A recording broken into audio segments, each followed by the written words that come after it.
ഇടുക്കിയിൽ ഓട്ടോറിക്ഷ ഡ്രൈവർക്ക് പോലീസിന്റെ ക്രൂരമർദ്ദനം. പുതുവത്സര ദിനത്തിലാണ് പടക്കം പൊട്ടിക്കുന്നത് കണ്ടുനിന്ന മുരളീധരനെ കമ്പംമെട്ട് SHO ഷമീർ ഖാൻ PA മർദ്ദിച്ചത്.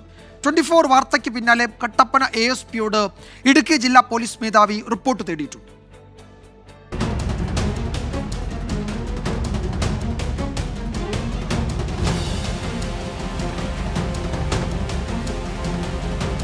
പത്തനംതിട്ടയ്ക്ക് പുറമെ ഇടുക്കി കൂട്ടാറിലും പോലീസ് അതിക്രമം വ്യക്തമാക്കുന്ന ദൃശ്യങ്ങളാണ് പുറത്തുവന്നത്.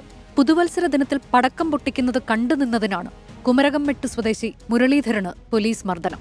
പടക്കം പൊട്ടിക്കാൻ പറ്റില്ലെന്നും എല്ലാവരും ഉടൻ വീട്ടിൽ പോകണമെന്നും കമ്പംമെട്ട് SHO ഷമീർ ഖാൻ ആവശ്യപ്പെട്ടു. എന്നാൽ അല്പം കഴിഞ്ഞ് പിരിഞ്ഞു പോകാമെന്ന ആളുകൾ മറുപടി പറഞ്ഞതാണ് ഷമീർ ഖാനെ പ്രകോപിപ്പിച്ചത്. കൂട്ടം കൂടി നിന്ന ആളുകളെ ആദ്യം പിടിച്ചു തള്ളി, പിന്നീട് മുരളീധരനെ തള്ളിയിട്ട ശേഷം പലതവണ കരണത്തടിച്ചു.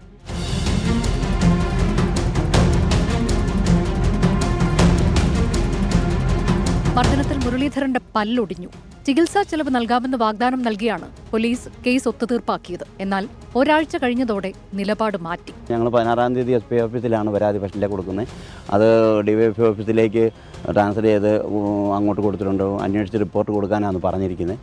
ഇന്നലെ SP ഓഫീസിൽ വിളിച്ചപ്പം നടപടിയൊന്നും അവിടുന്ന് റിപ്പോർട്ട് കൊടുത്തില്ലെന്നാണ് അറിയാൻ കഴിഞ്ഞത്. മാനസികമായിട്ട് നമുക്ക് നല്ലൊരു വേദന അനുഭവപ്പെടുത്തിയിട്ടുണ്ട്. മുരളീധരന്റെ മകൾ അശ്വതിയാണ് CCTV ശേഖരിച്ച് DGP ഉൾപ്പെടെയുള്ളവർക്ക് പരാതി നൽകിയത്. പിന്നാലെ അന്വേഷണം നടത്താൻ കട്ടപ്പന ASPക്ക് ഇടുക്കി SP നിർദ്ദേശം നൽകി. എന്നാൽ ആഴ്ചകൾ കഴിഞ്ഞിട്ടും ഒരു നടപടിയുമില്ല. 24 വാർത്തയ്ക്ക് പിന്നാലെ ASPയോട് അടിയന്തര റിപ്പോർട്ട് തേടിയിട്ടുണ്ട്. ഷമീർ ഖാനെതിരെ ഉടൻ നടപടിയെടുക്കുമെന്ന് SP പറഞ്ഞു. വാഹനത്തിന് നേരെ പടക്കം പൊട്ടിച്ചെറിഞ്ഞുവെന്ന പരാതിയെ തുടർന്നാണ് കൂട്ടാറിലെത്തിയതെന്നാണ് പോലീസ് വാദം. 24 ഇടുക്കി.